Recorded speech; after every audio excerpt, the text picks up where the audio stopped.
Hello, guys. Good morning, good evening to anyone listening. Thank you for actually listening. This is the third or second episode.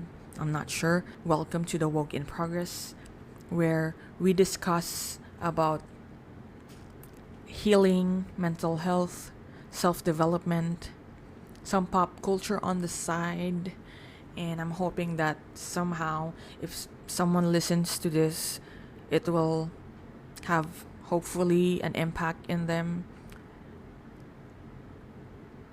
For this episode, I will talk about suffering, reframing suffering, some mentions of neuroplasticity, what it is, and how we can use suffering and neuroplasticity to our advantage. And by the end of this episode, hopefully you get to hear about my own experience trying to experiment on myself with how I suffer and me trying to befriend my suffering. So hopefully you get to be inspired to try and befriend your suffering and use suffering to your own advantage so that you can heal.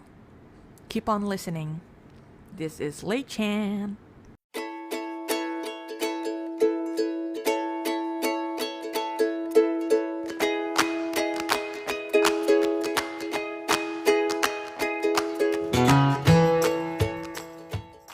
Hi guys, it's Lei, so welcome again to the podcast. Today I just want to briefly, I don't know if it's going to be brief, but I want to talk about suffering and its relation to healing, because recently, this past few weeks and month, I had my first therapy session with a new psychologist, and it was in person. And I've been discovering and uncovering a lot of things since then, and also through the podcasts and videos that I've been watching online. I don't know, for some reason the whole concept of suffering just had this impact on me, and now at this very moment I'm trying to learn and explore more about suffering and how it relates to my healing as a person. So yeah, that's what I will talk about here. The structure is going to be, I will talk about suffering first, what it means in general, and at the same time in the context of my life, so what it means to me. And another important context would be reframing. Reframing is a very well-known concept in psychology. So I will briefly describe that, what that means, and then we'll move on to reframing suffering. So kind of putting those two together. And yeah, just talk about kind of what's been going on in my life, I guess. Just a quick life update. I started seeing a psychologist. The first session was like an assessment. So basically they would ask you what you're there for, what are you feeling at the moment, and they would ask you a bunch of these questions just to kind of assess why you're there in the first place, and they would list down everything. And by the end of the session, they would try to kind of suggest to you what therapy or what would be the best approach to the issue that you're coming forward with. And so yeah, I had that. And also, can I just say that, oh my god, therapy here in Qatar is very, very expensive. My therapy cost 600 riyals, and it's not covered by insurance because it was a private clinic. And that's like 600% times more expensive, imagine. So in the Philippines, it costs like 1,000 pesos but here in Qatar 600 riyals. So that's a lot, and I had to like sacrifice a lot of things to get that therapy session. So yeah, I had my first therapy, and I met this first psychologist who did the assessment. Because before this one, my first in-person therapy was in Manila, and it was okay. Like, I didn't really feel like it was useful to me, but it's only now that I felt something different.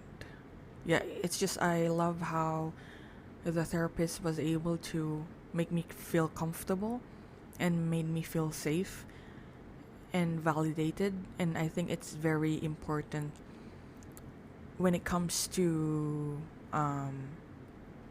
that kind of setting. Like, if you're a patient and you're opening up, it's like the number one job for me, or the number one green flag if you're going to therapy, if you're with a therapist and they made you feel secure and validated. Yeah, by the end of our session, she was able to reveal a lot of things about me that I didn't even perceive before. And as someone who considers herself as very self-aware because of my struggles, I've learned to become very self-aware. Like, I'm very conscious of my behavior. I'm a person who loves to self-diagnose. But yeah, by the end of the session, and without going into too much detail, after telling her kind of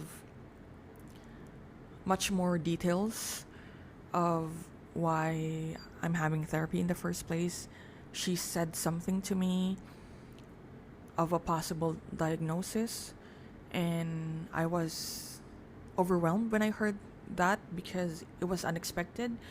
So yeah, she sent me a questionnaire and I had to answer. So based on that, she said that she will try to assess if there is an official diagnosis. But yeah, that whole experience is very shocking because I just didn't expect that even if I'm already manifesting certain behaviors, certain patterns, I didn't know that those patterns, those behaviors are signs of, are diagnosable. I don't know how to say it. It caught me off guard because I'm very self-aware. It's so weird. I don't know. Like, I'm okay right now, and I thought when I opened up to her, I thought I got over it, quote unquote. I didn't know that it was that intense. I didn't know that for me, the behaviors that I told her, I thought it was just normal. It was just me being myself. I didn't know that there was a pattern there. So that was shocking. And yay, can't wait to be diagnosed. God, it's like a mix of overwhelm, of clarity at the same time. Because I remember when I had my assessment, I just told them, I don't know what it is, but I feel like there's something. Like, there's something that I'm not seeing. That's what I told the first psychologist. But yeah, she said that our next sessions is going to be focused on addressing that issue. So that's new information for me, and it's very shocking. And which brings me to, the whole healing thing again, because just when you thought that,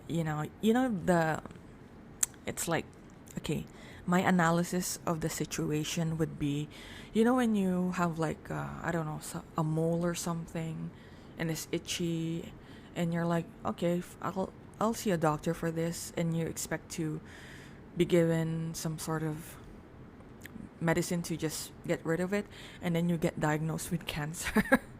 So I feel like it's like that. I don't know, like, geez, I just came here for like my anxiety and all that, and now you're telling me that it's possible that I have this. Okay, guys, so reframing. What is reframing? So, in the context of psychology, I came across this term in my first online therapy session. It was a Philippine based center, but I wasn't feeling it, and it feels very impersonal for me. So that's why I wanted to do an in person therapy. So, anyways, reframing is mostly used, if I'm not mistaken, in CBT, which is cognitive behavioral therapy. There's like a lot of different approaches when it comes to getting therapy, guys. By the way, it's not the same for everyone. That's why you have an assessment first, because that's how the therapist will determine which approach is better for you. So for me, according to what the previous therapist said, what we were doing was reframing. And anyways, now I'm going to define reframing. So cognitive reframing is a psychological technique that consists of identifying and then changing the way situations, experiences, events, ideas, or emotions are viewed. So in a much more simpler terms, reframing means changing how we perceive every single aspects of our lives, or when something happens to you, you change the way how you see it from a different angle. So that's what reframing is. For example, let's say when you fail, let's say when you fail, you get rejected by someone that you love, or that you have a crush on, or you got rejected by a job interview or something you didn't pass. One way of seeing that is that it's rejection. You're a failure. You're not gonna make it. No one loves you. You don't deserve to be loved. You don't deserve that job. But when you reframe that, another way of seeing that rejection is, it's just an arrow pointing you to the right direction. It's, if your crush or someone you love rejects you, it's just the universe way of saying, hey, this person is not for you. So that process, it's reframing.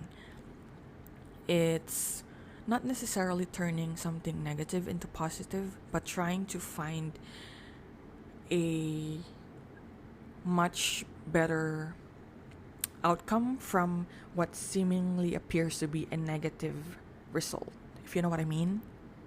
So yeah, that's what reframing is. It's changing how we see things. And the next one would be, so what is suffering? Suffering basically means it's like a condition, it's a state where we are in pain. That pain could be physical, emotional, mental pain. So that's what suffering is in a general sense. And for me, suffering means that condition where we are consumed by the unhealed parts of ourselves. So that's what suffering means to me. It's the uncomfortable parts of us, it's the uncomfortable situations that we go through, some of us on a daily basis, some of us for years. So yeah, that's what suffering is. Now moving on to reframing suffering.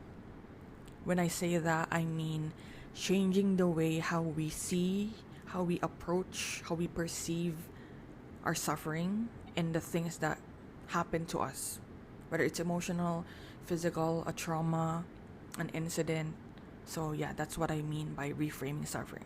So why am I so invested in reframing suffering? Because this past months, I've been listening to David Goggins, Lex Friedman, Rich Roll, and all of them have podcasts, but they also have like just clips on YouTube.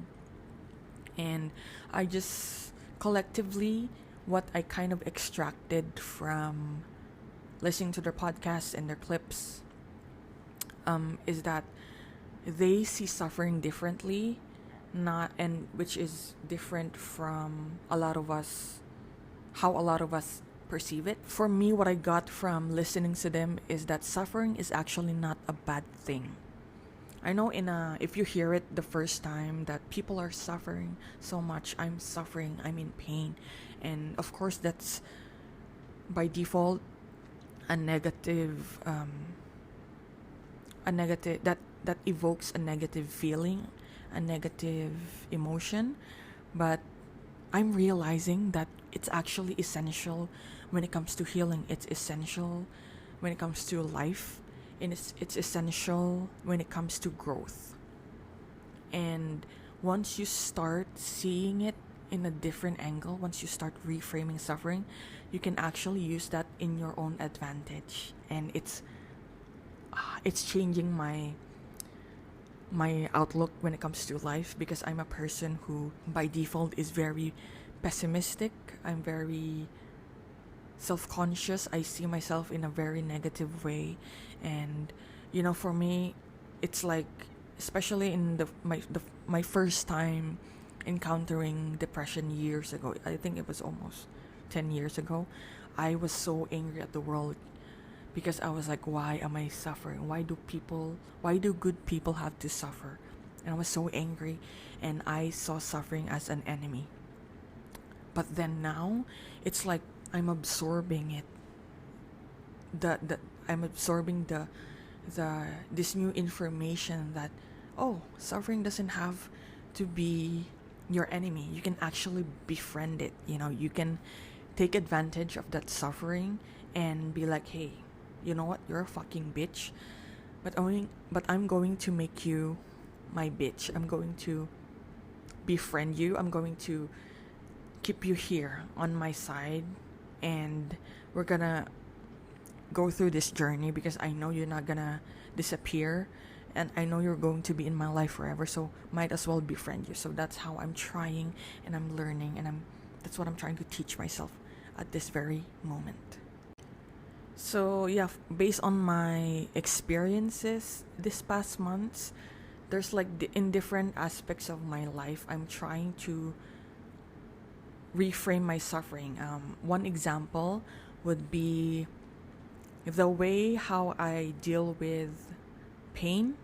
And although yesterday or a few days ago I actually failed in reframing suffering, which is really, really bad, because so I have this back problem. It's chronic, it's forever, and I was just in so much pain, and it's like one of my number one enemy, because I couldn't function very well like a lot of people, like normal people do.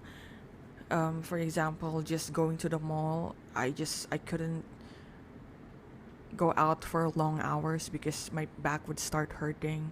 So yeah, the other day I went out with my sister, and my back just started hurting, and I had to go to class the next day. And then after class, I tried to go to the hospital because I was in pain and the meds weren't working. And as I was walking towards the ER, I was like, Lay, this is your chance. This is your chance to reframe suffering. This is your chance to resist this pain and try to conquer it. But unfortunately, I failed, and I went home crying. And another day, another pain, unfortunately, and another day I have to learn again and try to test myself. So yeah, this past few months I've been really experimenting on myself, and I love using myself as my own lab rat on what will work for me, what will not work for me. And my way of doing that, my way of trying to push myself, is just letting myself suffer. And guys, I'm not how do you call that, masochist or something, the people who love pain. I'm not talking about that. I'm talking about, for example, Lex Fridman. He's a very kind of mental, Lex Fridman, David Goggins, they're like mental athletes. They, for example, if you guys are not aware who David Goggins is, you have to follow him. He's this guy. He's like a badass guy. He does marathons. He does thousands, 10,000 push-ups or something, and he's so good at what he does, and that changed his life forever, that kind of mentality. And I'm trying to, of course not in the extreme of what they do, but it's just, it I don't know, it really, I'm very curious to try it. So now I'm trying to, in my own small little ways, I'm trying to subject myself in different forms of suffering. So yeah, another form of that would be, I found out, for example, Lex Friedman, he loves to fast, so he does intermittent fasting. He only eats one meal a day.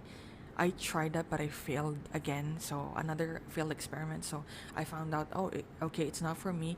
But I love kind of what I did. I think a few months ago, I did try to fast half a day just to kind of know how it feels like and how my body will react.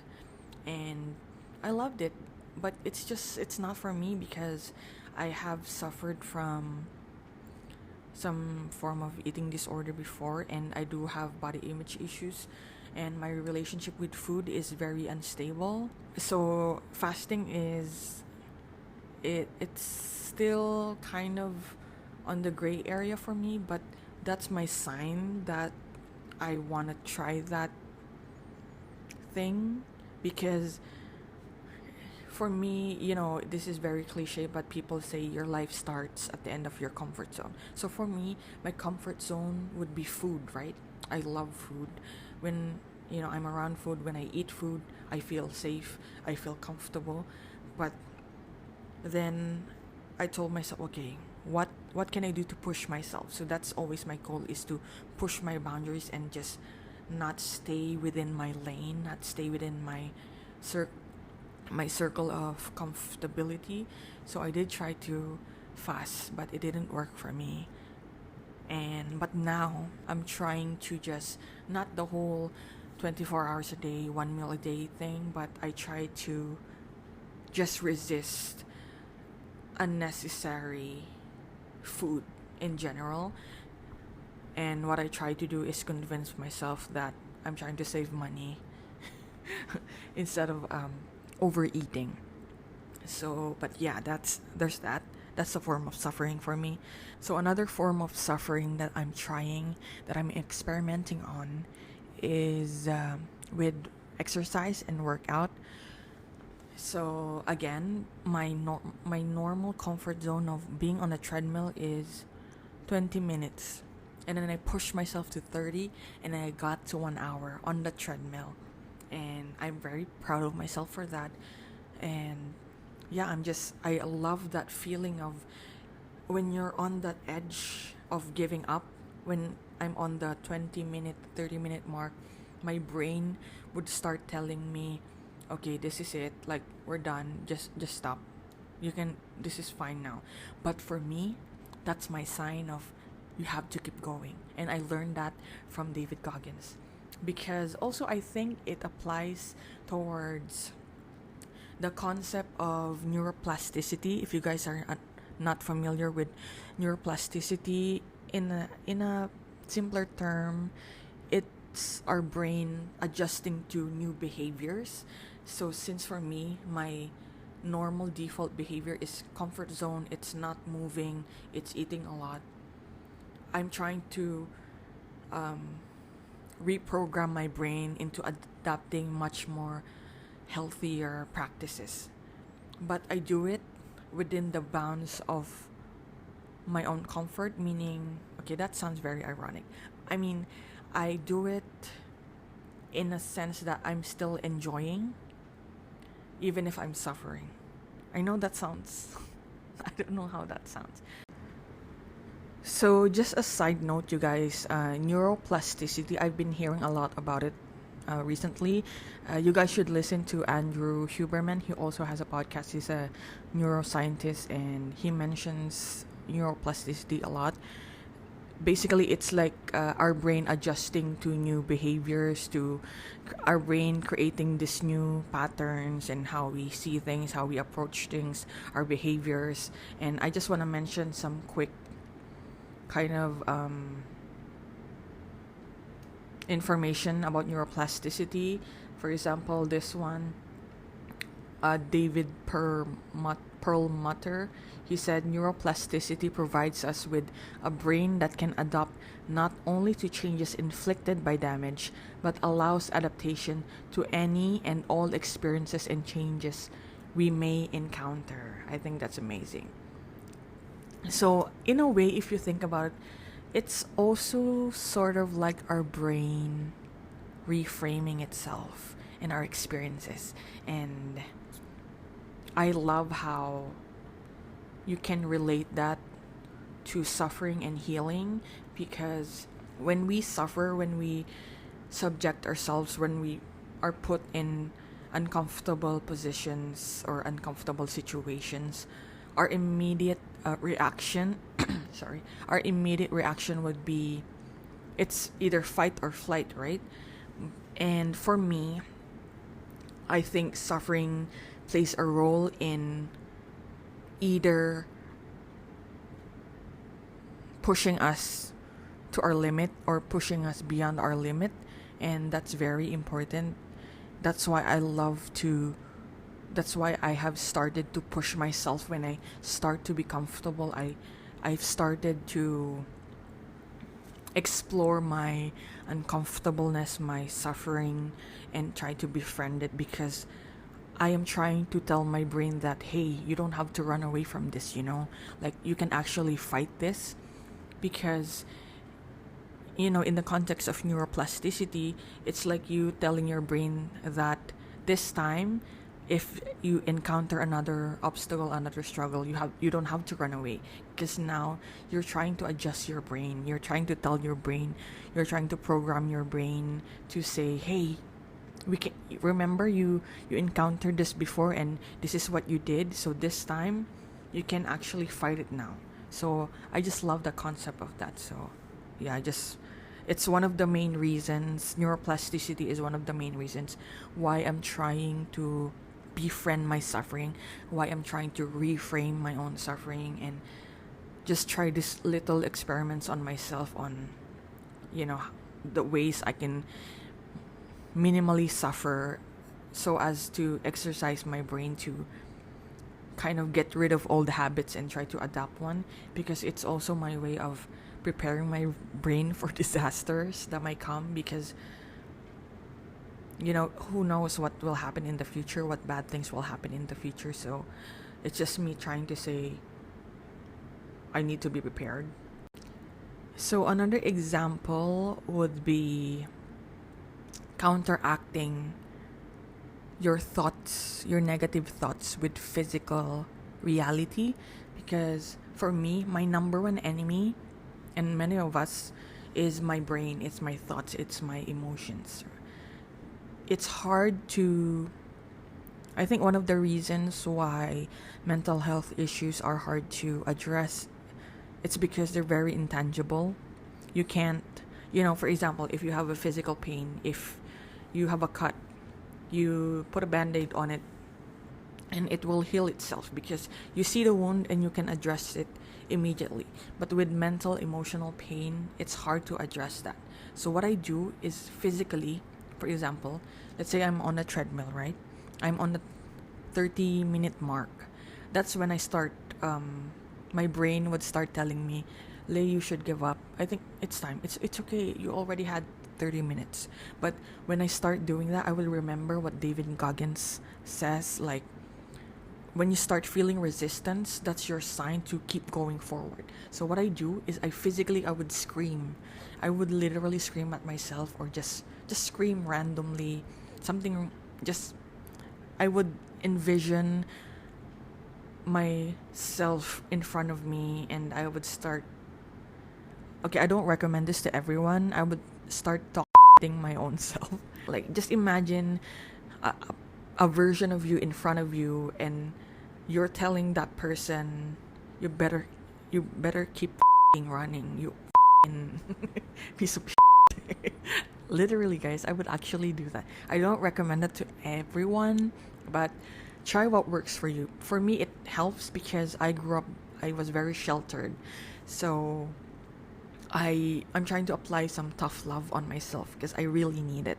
And sometimes a lot of us need tough love, sometimes someone has to call you shit, and it's hard to hear that from another person, so might as well try to say it to yourself and use that as to your advantage. And guys, if you really think about it, just try to envision that negative voice in your head as an actual other person beside you. And every time you walk around, every time that voice says something negative, try to counteract it by moving, by doing the opposite thing that it's telling you not to do. Does that make sense? Like, again, with me working out, I envision this person in front of me, the perfect, the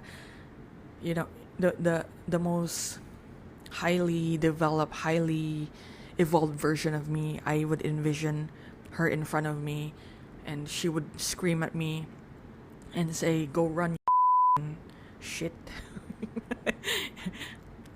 So that's how it works for me, and I just really, for me personally, it works. So anyways, my whole point is we need tough love in our life. We need suffering. Suffering doesn't have to be negative always. I'm not speaking for everyone. I'm not saying it's applicable to everyone, but in terms of, if you're a person listening to this, that means you're already privileged enough that you have internet, you have a phone, you have a computer, you can probably eat complete meals a day. So you're not in a very destitute situation. So you have privilege, and a lot of us that are in that demographic are very, very sheltered, like myself. So we have to experience or try to experiment on suffering, because otherwise we just get stuck not growing. We get stuck being comfortable, and in the slightest inconvenience we complain, we cancel people because we get easily offended. And I just think we need more of our generation to suffer. That sounds so... Okay, I'm not trying to glamorize suffering, but I'm saying we need more tough love from ourselves, okay? I'm not saying from other people, but in terms of healing from your own wounds, from your suffering, you need to apply tough love. You need to reframe and befriend your own suffering, because no other people can help you but yourself. I know people that literally everything is handed to them, but still they choose to live in misery. So even if people provide you with every single resources that you need to heal, I don't know, therapy, vacations, or material things or whatever, if that part of you still choose not to heal, still choose to be in your comfort zone, and still choose to run away from your problems and just complain and not do anything about it, then you will never ever grow from your comfortable... You will never ever grow out of your misery. You will always be miserable, and that's what I'm learning right now. That's what I'm experiencing right now in my life. If I always see my suffering as something negative, as some sort of death sentence from the universe, that if I view my suffering as something that is a punishment, then I will just stop growing and nothing good will come out of it. So I have to like check my ego and say, you know what are you gonna do now?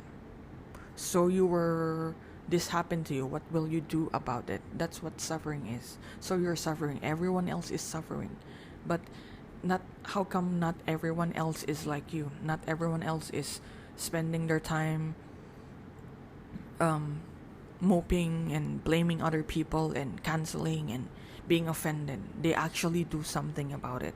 So I hope you learned something from this. I know it's so random, but yeah, just keep on healing, and I don't know when I'll be back. Thank you for listening.